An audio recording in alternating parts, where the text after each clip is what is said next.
Health officials and experts say South Africa may be entering a fifth COVID-19 wave earlier than expected. They are blaming the sustained rise in the infections to BA.4 and BA.5 Omicron subvariants.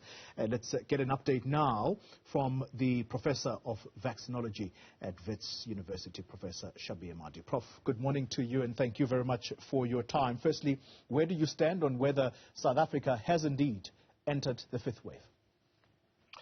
Good morning. Thank you for having me.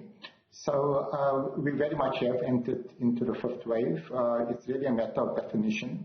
The definition which is less sort of affected by the changes in the testing rate is to use a threshold where the positivity rate is more than 10% for 2 consecutive weeks. And at least in Gauteng, we're very much in that sphere where the positivity rate has been more than 10%, which means that at least 1 out of every 10 people that are coming forward are testing positive. In fact, right now, it's sitting closer to 20%. So I would say that we're very much at the start of the fifth wave now. Okay, so let's talk about these Omicron subvariants. And there is a suggestion here that they can dodge antibodies from earlier infection well enough to trigger a new wave. Are these subvariants present in South Africa at the moment, Prof? Correct. So right now, about 80% of all of the virus that is being sequenced is turning out to be what is referred to as BA.4, which is a sublineage of Omicron that we identified first in November of last year. Importantly with the subvariant is in addition which seems to make it even more antibody evasive than the parent Omicron variant. But yes, what is the... Oh, we're losing that connection to Professor Shabir Madhi. Prof, I don't know if you are still with us. That response not quite coming through because of the connection line. I hope I was hearing you correctly.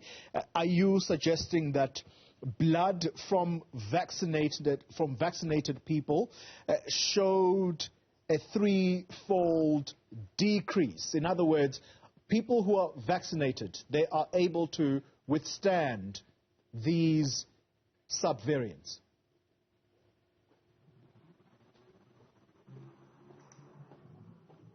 All right. Prof, are you still with us? Apologies about that. It looks like I have you back now.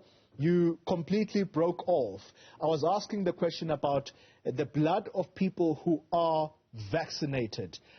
How likely are they to withstand these subvariants?